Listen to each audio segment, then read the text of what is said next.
Shalom saudara, apa kabar saudara? Hari ini saya percaya bahwa berkat Tuhan selalu dan senantiasa menyertai kita. Amin.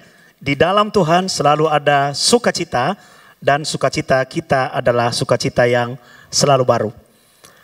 Sore hari ini Abuna akan berbagi kepada saudara mengenai kesedihan. Kita buka bersama-sama di dalam kitab Kejadian pasal 50. Kita mulai baca ayat yang ke-10 sampai ayat yang ke-14.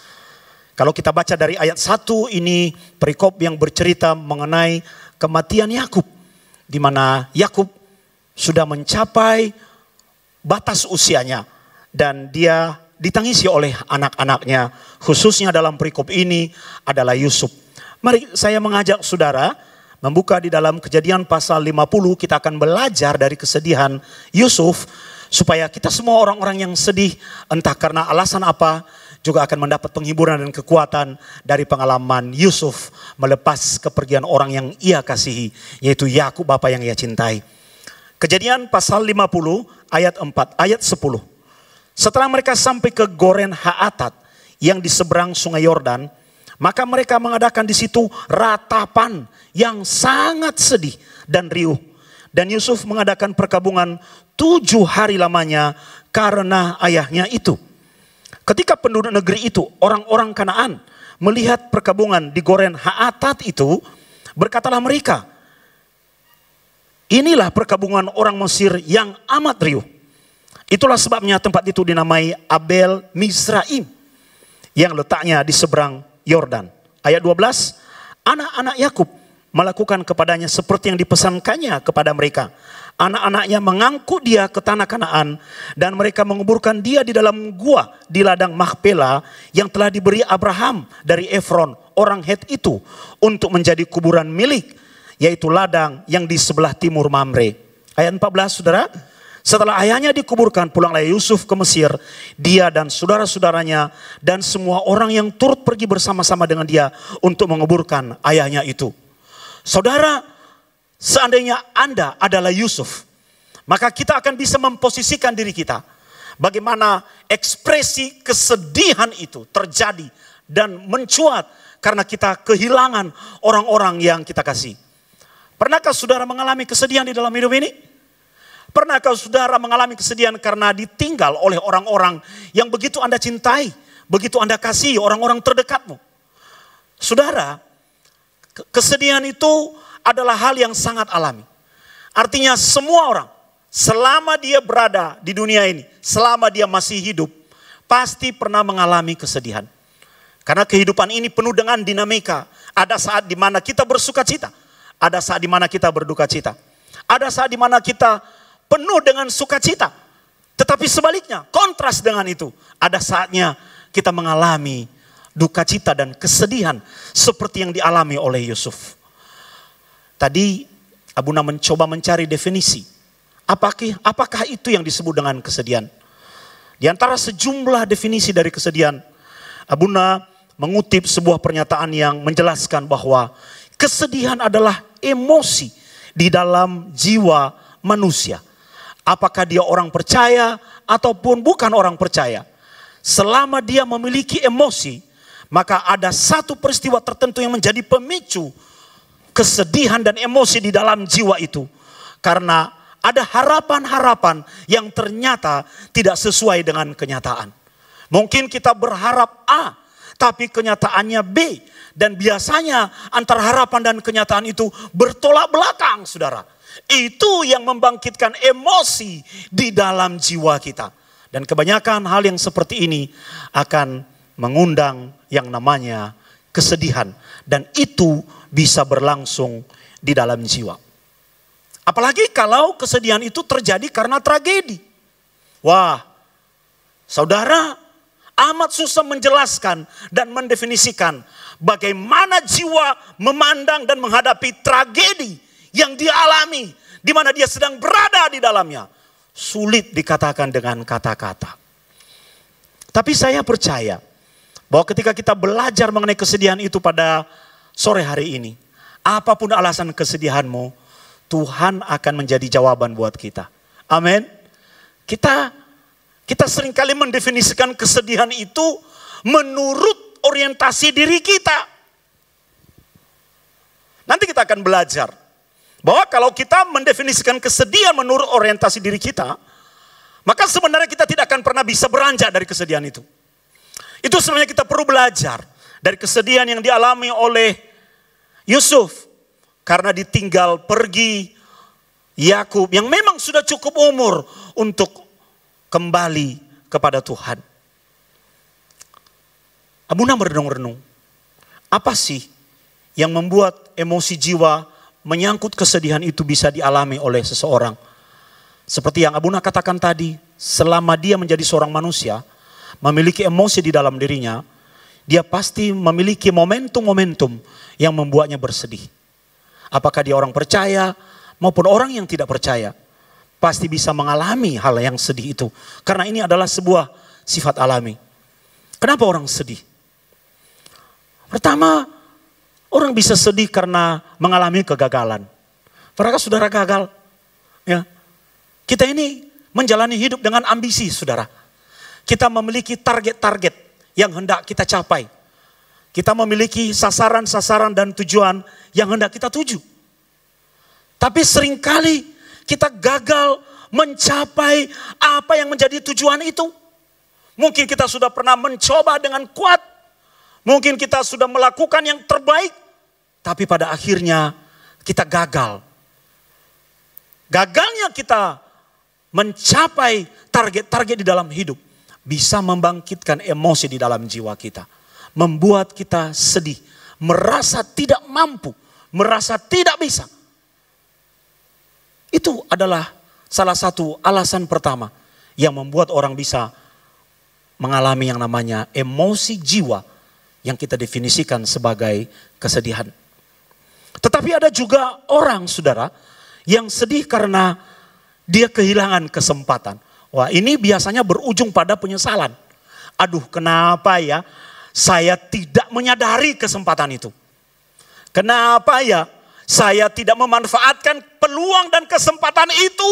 Kenapa kemarin saya mengatakan tunggu? Kenapa saya menunda? Ada orang yang sedih karena kehilangan kesempatan yang ada di depannya dan kita selalu tahu. Dan semua kesempatan itu kadang-kadang seperti katup yang terbuka secara mendadak di dalam timeline kehidupan manusia. Dia tidak bisa terulang. Seringkali kita abai terhadap kesempatan. Seringkali kita menunda untuk memberikan respon terhadap kesempatan. Atau menantikan hal-hal lain yang menurut kita ada kesempatan yang jauh lebih baik. Padahal sesuatu sedang terbuka di depan kita. Gagal memberikan respon yang terbaik terhadap setiap kesempatan yang terbuka di depan kita membuat kita menyesal. Dan itu seringkali mendatangkan kesedihan. Saudaraku, ada juga orang-orang yang sedih karena mengalami yang disebut dengan hubungan yang rusak. Semula hubungan itu baik. Pernahkah saudara memiliki seorang sahabat? Ya, begitu indah, harmonis hubungan itu. Tapi pada akhirnya hubungan itu rusak karena konflik. Karena miskomunikasi. Atau karena orang ketiga. Kita rindu untuk memulihkan itu, tapi tidak bisa. Kita sedih. Kehilangan sahabat, kehilangan teman. Akibat hubungan yang rusak. Ada orang-orang yang seperti itu, saudara. Ada orang-orang yang mengalami emosi jiwa. Karena tidak bisa memulihkan kembali hubungan-hubungan baik yang pernah dia alami. Tetapi bagian yang keempat, saudara, yang ingin saya jelaskan kepada saudara pada sore hari ini. Ada orang-orang yang sedih karena mengalami kehilangan orang-orang yang dia kasih. Pernahkah saudara mengalami kesedihan karena kehilangan orang-orang yang Anda kasih? Mengalami kehilangan orang tua, mengalami kehilangan suami, mengalami kehilangan istri, mengalami kehilangan anak. Kehilangan ini terjadi karena yang namanya kematian. Saudara, Anda harus ingat ya, bahwa yang namanya kematian itu sama misterinya dengan kehidupan. Kita tidak pernah tahu batasan hidup seseorang dan batasan di mana orang akan kembali kepada Tuhan. Ketika kematian datang, Maka kita merasa orang-orang yang kita kasih direnggut begitu saja. Apalagi kalau terjadi secara tiba-tiba. Kalau orang sakit, kita masih bisa melihat bagaimana proses yang berujung pada akhirnya meninggal dunia. Tapi bagaimana kalau itu muncul sebagai tragedi? Sesuatu yang Anda tidak pernah duga. Sesuatu di mana Anda tidak pernah siap. Itu seperti petir di siang bolong, saudaraku. Kita berada di satu titik di mana antara percaya dan tidak percaya. Maksudnya tidak percaya, tapi kenyataannya demikian. Biasanya kesedihan yang terjadi karena kehilangan orang-orang yang kita kasih, itu berujung pada penderitaan. Mengapa berujung pada penderitaan? Karena kita pada umumnya tidak siap kehilangan mereka. Saya ingat sebuah lagu, hidup ini adalah sebuah, apa saudara? Kesempatan. Orang kalau menderita akibat kehilangan orang-orang yang dia cintai, hari-hari ini saya mengerti bahwa ada penyesalan-penyesalan di dalam dirinya. Kita tidak bisa memutar garis waktu. Kita tidak bisa memperbaiki apa yang pernah rusak. Kita tidak pernah bisa memperbaiki dan menjelaskan kembali komunikasi yang mungkin salah paham. Kita tidak bisa membangun ulang pengertian kita. Karena tragedi telah terjadi. Banyak orang-orang yang mengalami tragedi di dalam hidupnya. Dan mengalami kesedihan karena tragedi itu.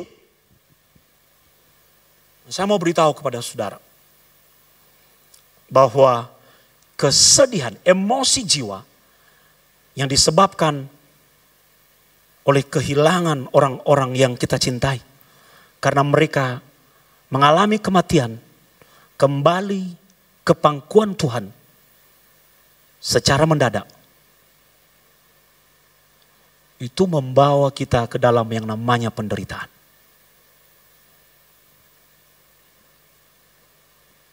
Kesedihan seperti itu adalah kesedihan yang membawa kita ke dalam penderitaan. Abuna belajar hari ini bahwa ada dua respon kesedihan yang berujung pada emosi jiwa, kedukaan yang dalam yang dialami oleh orang-orang akibat tragedi kematian yang mendadak. Tragedi kehilangan orang-orang yang kita cintai secara mendadak.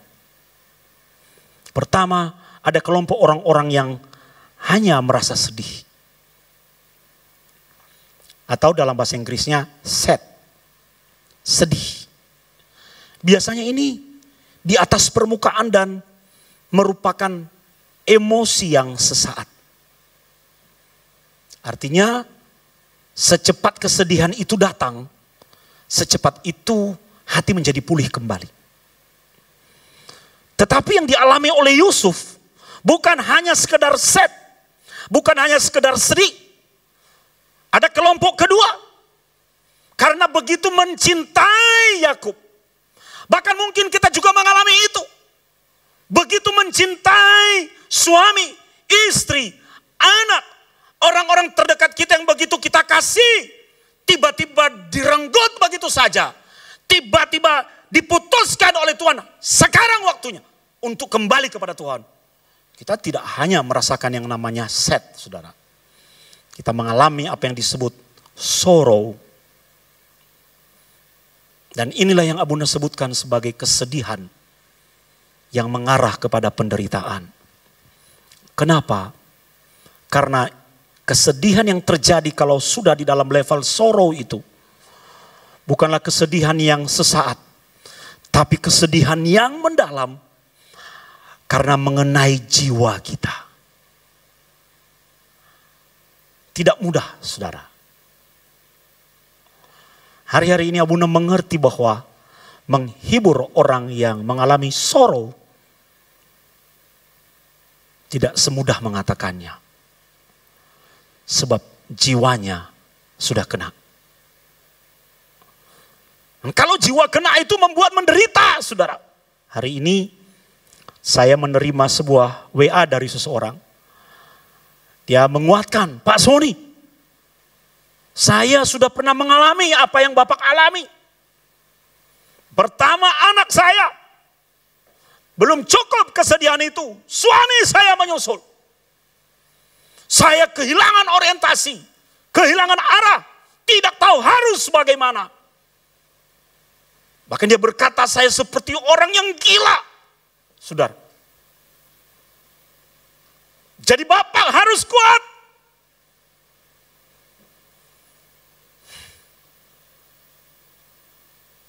Karena itu merobek jiwa. Tragedi selalu signifikan dengan jiwa yang robek. Karena kita akan mengingat orang-orang yang kita kasih itu. Lihat fotonya bisa sedih. Terbayang-bayang wajahnya bisa sedih. Lihat bajunya bisa sedih.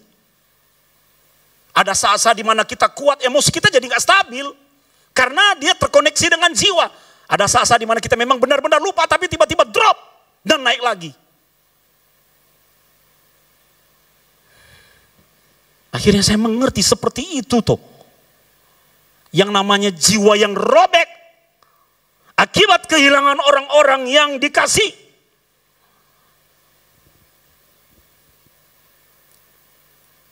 Dan ini tidak mudah ternyata, saudara.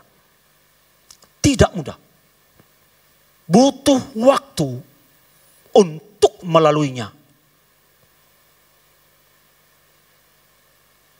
Dan kecepatan untuk proses ini bergantung dari setiap respon orang yang mengalaminya. Tidak bergantung dari hal eksternal sebetulnya. Tapi bergantung dari apa yang ada di dalam. Karena kalau sudah mengenai dengan jiwa itu seperti materai grafta di dalam jiwa kita. Anda tahu grafta, Bunda pernah menjelaskan, saudara, terukir, nggak bisa disetip, selamanya ada. Itu sebabnya kita perlu memanage.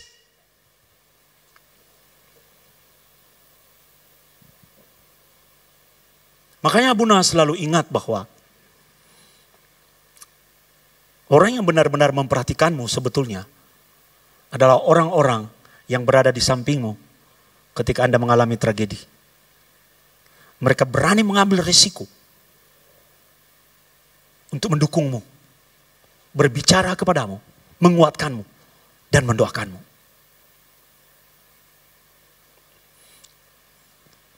Ini tidak mudah. Saya percaya Anda yang sedang mendengarkan firman Tuhan sore ini dan pernah mengalami tragedi yang sama, kehilangan orang-orang yang Anda cintai dan Anda kasihi, terjadi begitu cepat, mendadak. Karena Tuhan memang itu berdaulat atas kehidupan.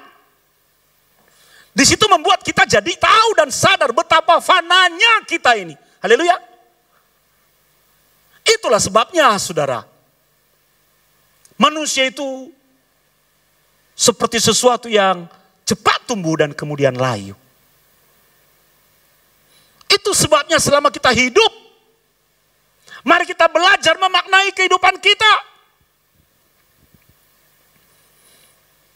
Kesedihan yang dialami oleh Yusuf, kehilangan orang tua yang begitu dia kasih, adalah pelajaran buat kita sore ini. Yang menjadi pertanyaannya adalah, apakah kita harus terus larut dalam kesedihan? Menangisi dan meratapi nasib? Saudara, kalau kesedihan bisa membuat orang yang kita kasih kembali, saya pasti akan terus nangis. Tapi itu tidak akan membuat kehidupan itu mundur. Abuna berkali-kali menjelaskan bahwa kehidupan itu linier. Dia berjalan lurus dan hanya bisa dilalui sekali. Itu sebabnya ketika kita sedang atau pernah menghadapi tragedi, memang tidak mudah. Tetapi pernyataan bahwa ini tidak mudah itu sebenarnya juga menjadi sebuah solusi. Kok bisa? Kita harus membangun kesadaran bahwa memang itu berat. Kita harus membangun pengertian kita bahwa ini adalah kesedihan yang begitu berat untuk dihadapi. Harus ada pengertian itu ternyata. Sebab kalau kita tidak membangun pengertian itu, maka kita akan kehilangan penerimaan terhadap kejadian yang sedang kita alami. Kalau kita tidak menyadari situasinya, memang berat loh saudara. Maka kita harus menyadari bahwa itu berat. Tapi saya mau beritahu kepada saudara sore ini. Anda yang sedang bersedih bersama-sama dengan Abuna, dengarkan baik-baik. Tidak berhenti pada pernyataan bahwa kehilangan itu adalah sesuatu yang berat. Tapi harus lanjut dengan kalimat bahwa walaupun itu sesuatu yang berat, itu juga bukan hal yang tidak bisa dihadapi. Saya ulangi. Ketika kita sadar bahwa kehilangan orang-orang yang kita kasihi, kesedihan yang muncul karena tragedi adalah sesuatu yang berat, maka kita juga harus mengerti bahwa itu bukan hal yang tidak bisa dihadapi. Anda tahu artinya itu? Artinya walaupun itu berat, itu tetap bisa dihadapi.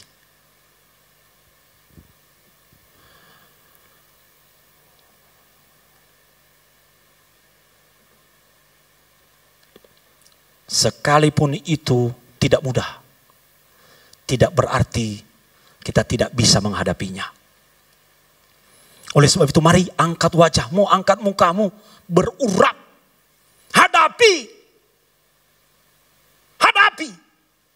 Itu tidak mudah saudara. Saya jujur mengatakan itu. Tidak mudah. 1 minggu ini saya bersedih. Tidak bisa diprediksi. Tiba-tiba hati ini seperti jatuh. Seperti terpuruk. Tapi saya mau beritahu kepada saudara. Ayo. Kita hadapi sama-sama. Satu-satunya cara menghadapi ketakutan adalah berhadapan dengan ketakutan itu sendiri. Bukan lari. Bukan menyalahkan orang lain. Bukan menyalahkan situasi. Bukan menyalahkan Tuhan. Ada orang-orang yang berbalik dari Tuhan karena tidak siap dengan tragedi itu. Ini memang bukan hal yang mudah. Kita harus mengatakan ini tidak mudah. Itu membangun kesadaran di dalam diri kita. Tetapi tidak berarti karena itu tidak mudah, kita tidak mampu menghadapinya. Oh saudara, saya sungguh merasakan apa yang disebut dengan kekuatan dari Tuhan. Kita semua mengerti bahwa Roh Kudus adalah Roh penolong, Roh penghibur. Sebab kalau kita hadapi dengan kekuatan sendiri tidak akan bisa. Jadi bagaimana menghadapinya? Saya mau beritahu kepada saudara bahwa jenis yang seperti ini hanya bisa dihadapi ketika kita mulai selain menyadari situasi dan kondisi kita, selain menguatkan diri kita bahwa kita bisa menghadapi itu, bukan justru menyerah saudara. Kita juga harus menyadari bahwa sebetulnya dalam kesedihan yang paling berat, sesungguhnya Anda tidak pernah sendirian. Enggak sendirian. Ada orang-orang yang peduli kepada saudara. Ada orang-orang yang peduli kepada Abuna. Di situ saya tahu bahwa Tuhan tidak membiarkan saya larut dalam kesedihan. Orang-orang ini datang kenapa? Apakah menuding? Apakah berkata rasain? Tidak. Tidak. Apakah bertepuk tangan dengan kesedihan? Syukurin? Tidak. Mereka tidak datang begitu saja saudara. Saya percaya bahwa mereka adalah orang-orang yang sebetulnya dalam tanda kutip malaikat yang diutus untuk memberi penghiburan, untuk memberi kekuatan, untuk berbicara kepada kita, menopang, menguatkan, menjadi sandaran bahu kita.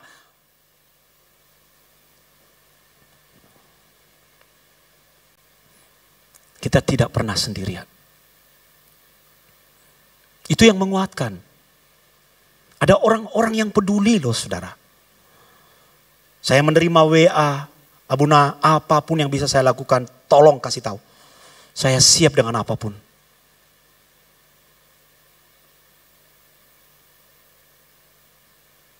Jadi jangan merasa sendiri. Ada orang-orang yang begitu mencintai kita di luar sana. Karena orang sedih itu, kecenderungannya akan merasa sendirian dan menghadapi kesedihannya sendirian. Maka firman Tuhan ini memberitahu kepada kita hari ini. Ketika Yusuf meratap, bahkan di situ dikatakan riuh ratapan itu. Berarti ada orang-orang yang ikut di dalam kesedihan Yusuf itu. Sepenanggungan, bersimpati. Bukan berdiri dari jauh dan menyaksikan tangisanmu dan air matamu.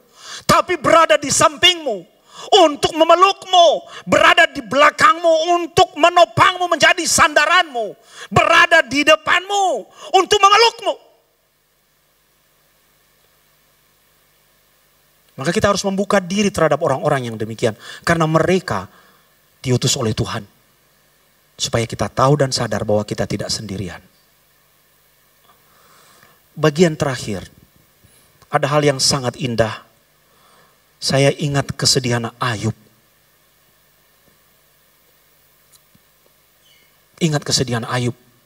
Ayub berada di dalam penderitaan karena kehilangan orang-orang yang dia kasih. Bahkan menderita secara fisik.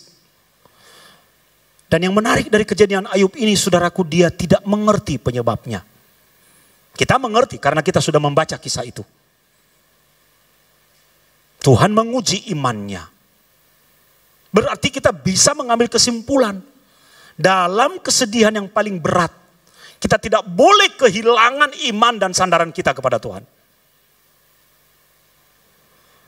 Ketika Abuna membaca kisah Ayub ini, sepertinya ada kekuatan yang tidak disadari tiba-tiba. Gimana menjelaskannya itu, saudara? Seperti jadi kuat. Di dalam Ayub pasal 5 ayat 18. Coba perhatikan baik-baik. Kita baca sama-sama. Karena dialah yang melukai, tetapi juga yang membebat. Dia yang memukuli, tetapi yang tangannya menyembuhkan pula.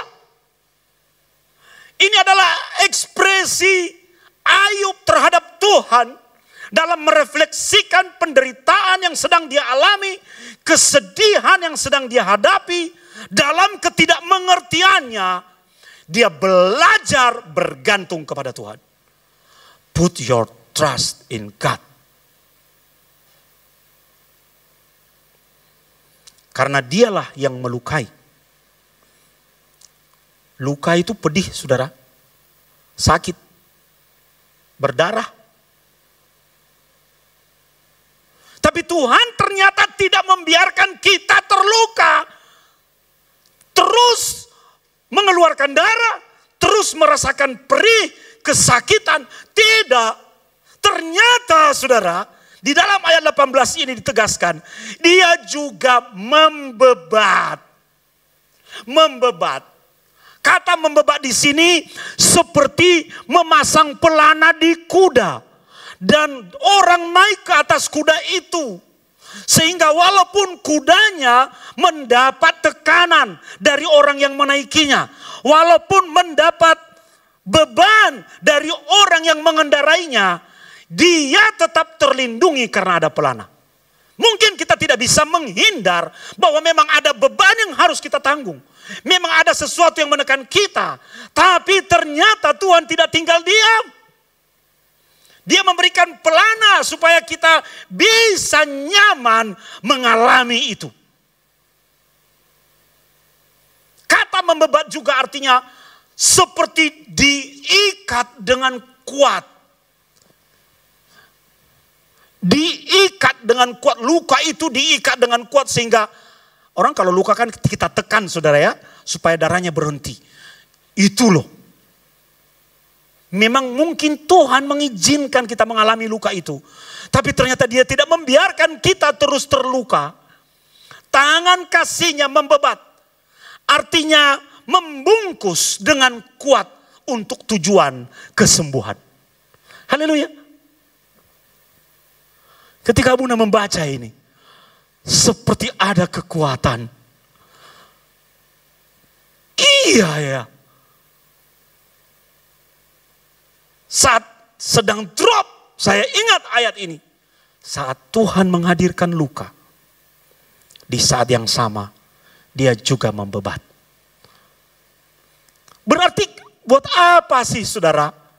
Kalau Tuhan memukuli, dipukul. Saya ingat waktu kecil kalau nakal dipukul sama papa saya.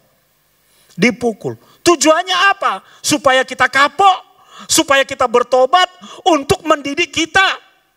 Kalau dia yang memukuli, tetapi tangannya pula yang menyembuhkan. Saya pernah dipukul papa saya pakai rotan saudara. Biru di sini. Malamnya saya tidur.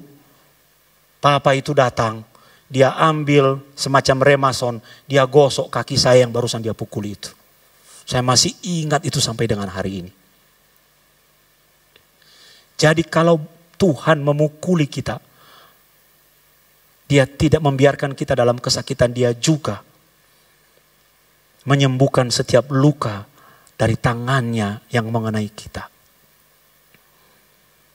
Abuna mengerti bahwa setiap kesedihan yang Tuhan izinkan terjadi di dalam hidup ini, ternyata berada dalam desain Tuhan. Ada rencana-rencana, ada hal-hal yang mungkin saat ini tidak bisa kita mengerti. Pemain musik Pak Dodi maju ke depan. Yang mungkin tidak bisa kita mengerti, Revo. Yang mungkin tidak bisa kita pahami. Tapi saya mau beritahu kepada saudara bahwa dia ada. Dia tidak meninggalkan saudara sendirian. Karena dia membebat. Dan dia menyembuhkan. Kalau dia mengizinkan luka, ada hal yang tidak mengerti, yang kita tidak mengerti hari ini. Dan nanti kita akan mengerti. Kalau dia memukuli, ada hal yang kita tidak mengerti maksudnya hari ini. Tetapi dia akan menyembuhkan. Memang butuh waktu, tapi kita tidak sendirian. Memang tidak mudah, saudara.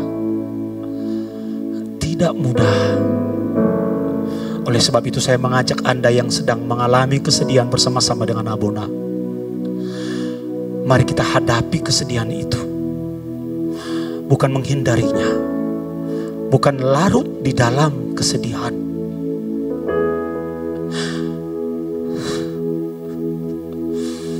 Tapi kita harus merubah orientasi kita. Mungkin selama ini kita hanya melihat lukanya. Mungkin selama ini kita hanya melihat pukulannya. Mari kita mulai melihat bahwa ada beban. Mari kita mulai melihat bahwa ada tangan yang menyembuhkan.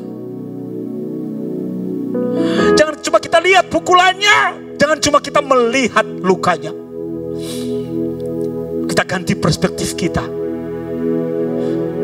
Karena memang demikian hukumnya. Semua untuk kebaikan